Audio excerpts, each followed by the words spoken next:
Bonjour, dans ce tutoriel nous allons voir Google Document, qui s'appelle maintenant Google Drive, qui nous permet donc de créer des documents en ligne et aussi de les partager pour pouvoir faire aussi du travail collaboratif en ligne. Alors, pour créer un document, on peut cliquer sur l'icône ici Créer.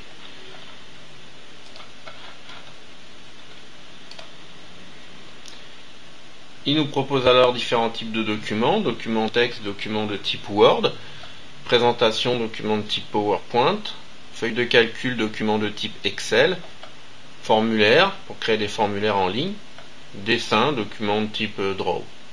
Prenons par exemple document texte.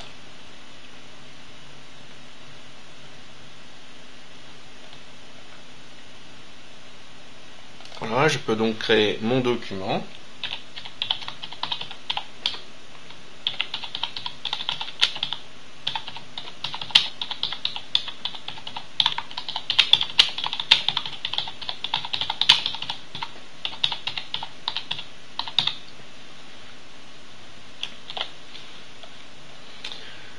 Je peux faire de la mise en forme, par exemple modifier la police,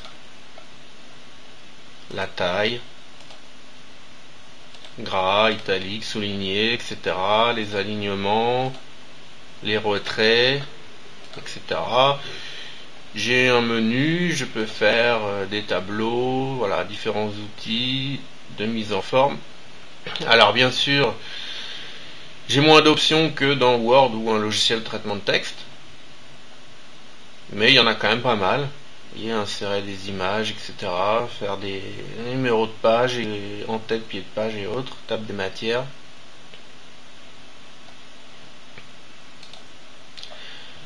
Je peux donner un titre à mon document,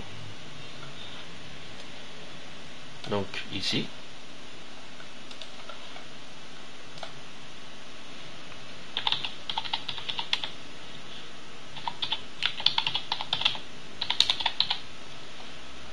Je fais OK. Voilà, j'ai donné un titre à mon document. Je peux aussi le partager. J'ai une option de partage ici. Bon, je peux le faire aussi à partir du menu d'accueil.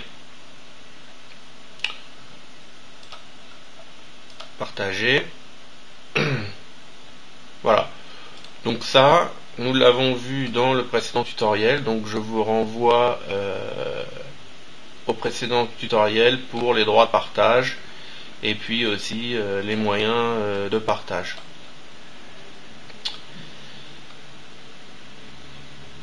Alors, ce qui se passe en fait, c'est que quand vous partagez un document, donc là ici par exemple de type texte, après vous allez pouvoir travailler à plusieurs dessus. Bien entendu, il faut que les autres aient aussi un compte Gmail, un compte Google, pour pouvoir aussi se connecter dans leur Google Drive, et ils pourront ouvrir le même document donc que vous et le modifier, alors soit à des moments différents, soit au même moment que vous. Donc là, ça m'est pas trop évident de vous faire la démonstration, il faudrait que je me connecte sur un autre ordinateur en même temps, mais sinon, juste, vous verrez, c'est très simple.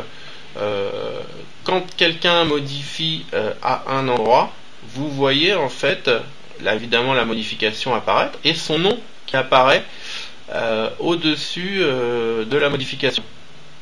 Vous voyez apparaître par exemple toc Mélanie. Hop, donc vous savez que Mélanie modifie à tel endroit. Et en fait, vous pouvez donc modifier même en même temps le document. Vous savez qui fait quoi à tel endroit. Par exemple, il pourrait y avoir toc Paul qui est en train de faire une modification ici. Et il serait de couleurs différentes. Par exemple, on verrait une couleur verte pour Paul, toc, une couleur rose pour Mélanie, etc. Et on sait qui fait quoi à tel endroit. Donc vous pouvez vraiment travailler à plusieurs sur un document, c'est du travail collaboratif en ligne, mais voire même en même temps. Et puis, si vous avez besoin de discuter avec les personnes en même temps que vous travaillez, vous avez pour ça un outil chat, qui est ici, si je me souviens bien. Si on fait une flèche, ce sera mieux. Voilà, ce commentaire, bon ça c'est pour mettre des commentaires sur le document, donc ça peut être intéressant aussi, mais là avec l'outil chat, donc là évidemment comme je ne l'ai pas mis en partage, il ne va pas s'ouvrir, mais toujours pareil, vous verrez c'est très simple. L'outil chat il s'ouvrira sur la partie droite de l'écran ici, vous aurez un bandeau qui s'ouvrira, et vous pourrez discuter, chatter, hein, donc par exemple toc, Mélanie dit quelque chose, Jean-Paul dit quelque chose, après moi je réponds, etc. Donc vous pouvez discuter, faire une discussion donc instantanée, en même temps que vous travaillez sur le document. Donc c'est assez bien fait. Alors, vous avez remarqué que le document s'est ouvert dans un nouvel onglet. Donc je peux à tout moment revenir dans mon onglet principal et travailler sur plusieurs documents en même temps. Celui-ci ne se ferme pas. Je peux aussi décider de le fermer si je l'ai terminé. J'ai pas besoin d'enregistrer. Google enregistre automatiquement au fur et à mesure de l'édition. Donc ça c'est assez pratique aussi. Pour le fermer, donc je clique sur la petite croix de mon onglet.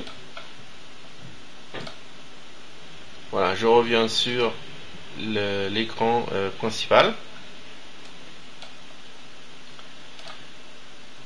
Des options de tri de mes documents, ça n'en a pas trop parlé dans le tutoriel, dans le premier tutoriel sur Google Drive. Je peux trier mes documents par titre ou par récemment modifié, récemment ouvert, etc. Admettons si je reste par titre, donc je l'ai appelé lettre, donc normalement, hop là.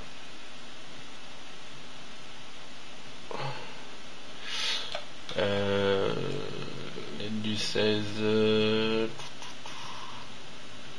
Voilà, je le retrouve ici. Lettre du 16 septembre 2013.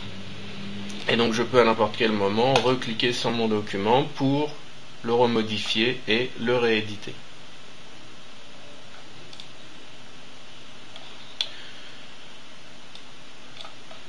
Je peux aussi choisir de exporter mon document. Alors si on a installé le logiciel Google Drive, ça peut se faire automatiquement, sauf si on l'a mis dans un dossier. Mais sinon, si vous n'avez pas installé Google Drive sur votre ordinateur, vous pouvez aussi le faire manuellement, on l'a déjà vu. Je vous le rappelle rapidement. On va reprendre le même tant qu'à faire. Toc, il suffisait de cocher, d'aller dans Autres, de faire télécharger. Et là, vous pouvez choisir le format d'export. Si vous voulez exporter en DocX pour réouvrir par exemple dans Word sur votre ordinateur, ou en PDF si vous voulez pas qu'il soit modifié, mais vous voulez un format directement mis en page pour l'impression, format RTF aussi, etc. Et faites télécharger, vous l'enregistrez sur votre ordinateur. Donc ça on l'a déjà vu dans un précédent tutoriel. De la même manière, on avait vu dans un tutoriel comment importer des documents dans Google Drive, mais évidemment, ces documents de type Word ou autre, ils peuvent être modifiés dans Google Documents. Par exemple, si je clique sur l'icône ici, importer,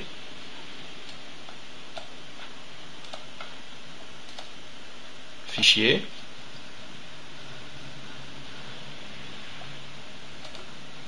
je vais aller dans Documents, je vais chercher un document de type texte.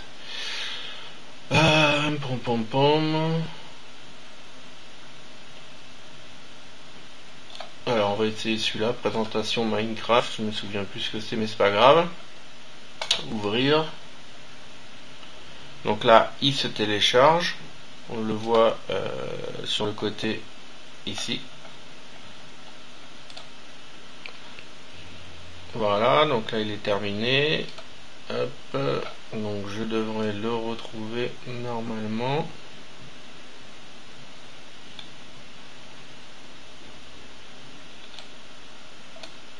Voilà, le document que je viens d'importer de mon ordinateur, si je l'ouvre,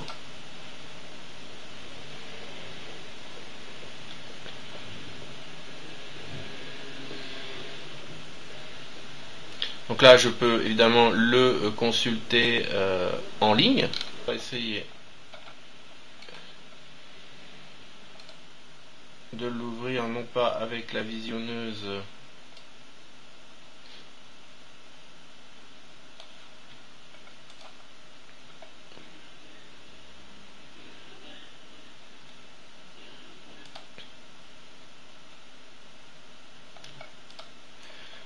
donc le problème c'est que s'il s'ouvre avec la visionneuse de Google, c'est pas forcément évident de le modifier après. Alors en fait, ce qu'il faut faire, c'est vous cocher le nom de votre document ici.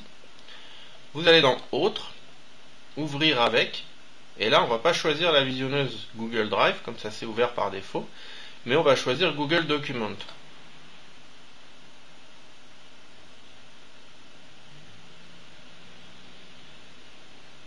On attend un peu, alors le document est assez volumineux, c'est pour ça qu'il met un certain temps. Voilà, là mon document donc s'est ouvert dans Google Drive et je peux le modifier.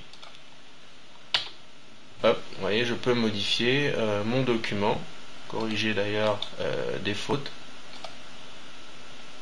Voilà, qui était dans le document. Oh oui, un document où apparemment il y avait des fautes. Voilà, donc c'est un document que j'étais cherché sur mon ordinateur au format docx que j'ai ouvert dans Google Document, donc je peux le remodifier ici et le remettre en partage pour que d'autres puissent le modifier avec moi.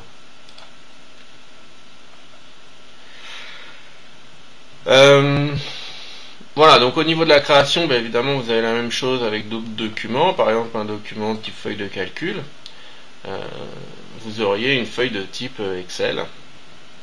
Voilà, et vous pourriez aussi faire de l'édition ou de la collaboration aussi sur des documents de type Excel.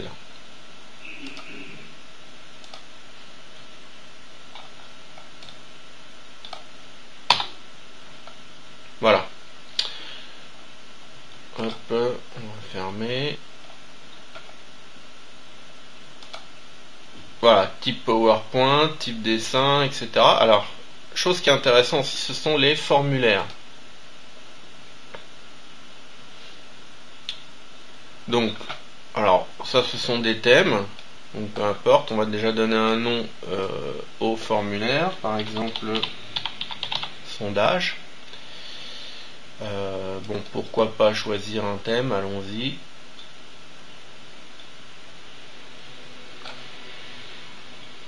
Voilà, je vais prendre ce thème et je fais OK. Alors, formulaire, on va créer les questions, donc une par une. Déjà, première question, intitulé de la question. Donc, question, par exemple, que pensez-vous du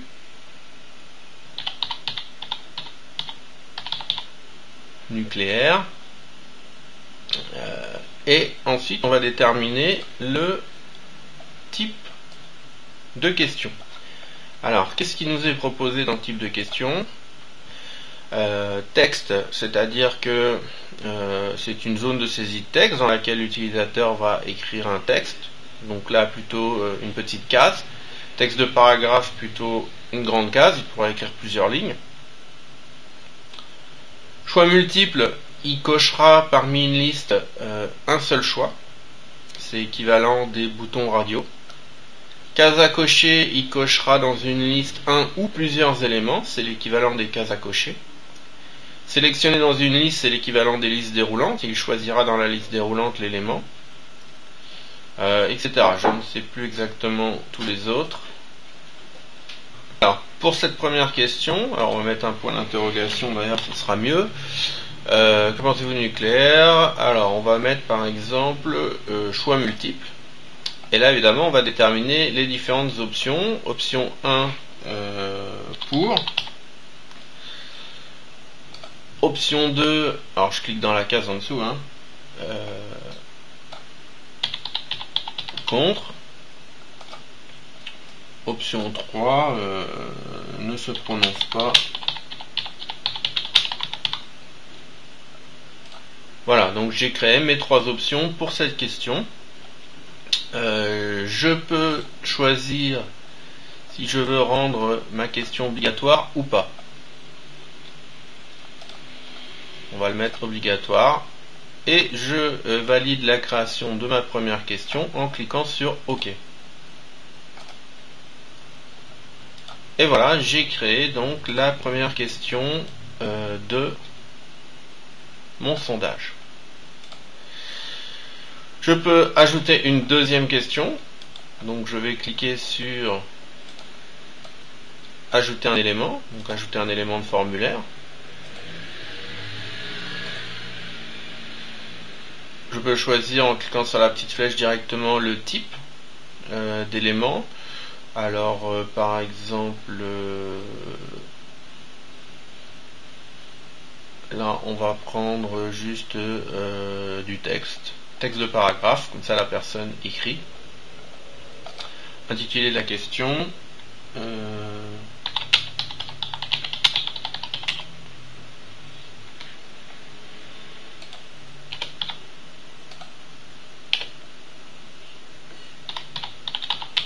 la France doit-elle maintenir sa position? Bon là ça serait plutôt une question à choix multiple ou case à cocher, mais c'est pas grave. Voilà, donc du coup bah là la personne va répondre ce qu'elle veut dans la case. On va mettre question obligatoire aussi, on va faire OK. Et voilà, vous voyez, j'ai une case dans laquelle la personne pourra écrire, etc. Donc deux éléments de formulaire, et je peux en faire d'autres comme ça, 3, 4, 5, etc. Quand j'ai fait mon formulaire, alors je vais faire dans ce cas-là envoyer le formulaire. Donc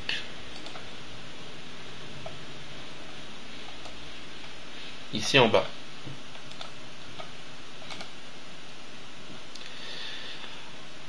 À ce moment-là, je vais pouvoir indiquer ici les noms des personnes donc dans mon carnet d'adresses ou mettre les adresses email des personnes.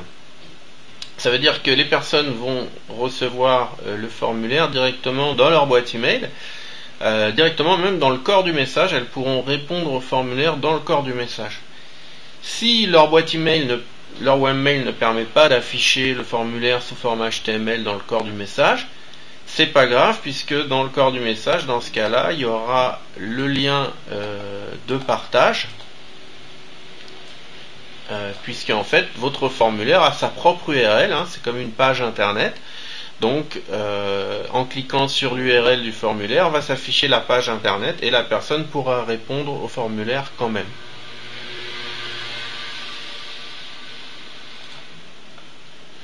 Alors, bon là on va pas le faire, voilà, il suffirait de faire OK une fois que j'ai mis les noms ou les adresses email des personnes. Alors, à noter que je pourrais aussi donc le partager sur les réseaux sociaux directement, sur Facebook ou autre, donc il me demanderait évidemment de me connecter dans mon compte Facebook. Mais je pourrais aussi mettre le lien sur un site ou une page internet, donc toujours pareil, le lien HTTP, l'URL, et quand la personne cliquerait dessus, elle arriverait sur la page. Mais je peux aussi l'intégrer dans mon site internet ou dans certains blogs qui autorisent l'intégration. En cliquant ici sur intégrer, je vais avoir le code HTML du formulaire, voilà, sous forme d'iframe. Je peux même choisir tout de suite la largeur et la hauteur de la page, selon évidemment ce que j'ai créé sur mon site en largeur, pour que ça puisse ne pas dépasser et bien s'intégrer. Et après il me suffit donc de faire un copier-coller du code HTML ici sous forme d'iframe, c'est-à-dire qu'il puisse s'intégrer aussi dans les appareils mobiles comme les smartphones ou autres, et en copiant-collant ce code, je vais voir la page de mon formulaire qui va s'afficher directement sur mon site internet. Alors ce qui est intéressant après, c'est que le formulaire donc que les personnes répondent dans leur boîte email, sur la page ou sur votre site, vous allez avoir les réponses. Alors on va voir l'exemple pour un autre formulaire qui a déjà été fait.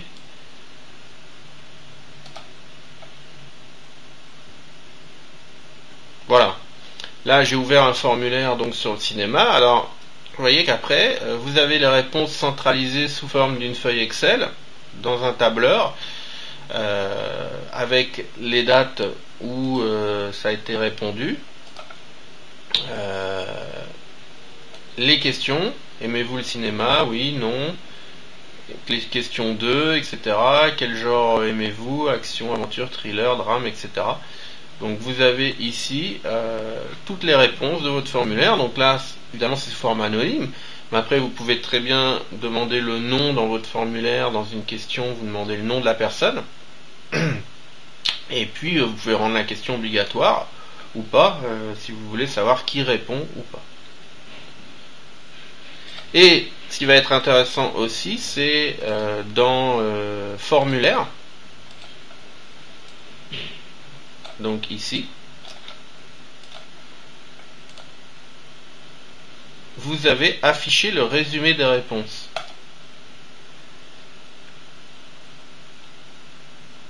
Et là, vous allez voir que Google Documents vous génère automatiquement des statistiques. Vous voyez, pour la première question, aimez-vous le cinéma, il vous a fait un petit graphique sous forme de camembert avec les pourcentages. Pour le graphique, quel genre aimez-vous, il a fait un petit graphique sous forme de bâton, etc. Les réponses de type texte et autres. Donc tout est généré automatiquement au fur et à mesure que les gens répondent, les statistiques et les graphiques se créent automatiquement ici, donc dans le formulaire, afficher le résumé des réponses. Sinon, comme vous avez un tableau Excel, rien ne vous empêche de faire vous-même vos propres graphiques Excel pour vos propres statistiques ou vos propres traitements des données avec toutes les fonctions qu'Excel implique, les tris, toutes ces choses-là. Tableau dynamique croisé ou autre. Voilà, donc c'est tout simple, hein. Une fois que le formulaire est créé, il vous suffit de le réouvrir, hein. Il est dans votre liste ici de documents dans Google Drive. Et vous pouvez aussi le modifier, bien entendu. Voilà, donc je crois qu'on a vu l'essentiel, parce qu'évidemment il y a toujours d'autres petites choses, mais je crois qu'on a vu l'essentiel pour tout ce qui est Google Drive, Google Documents. Donc vous pouvez vraiment comme ça faire du travail collaboratif en ligne de la plupart de vos documents les plus courants. Donc je vous dis à bientôt pour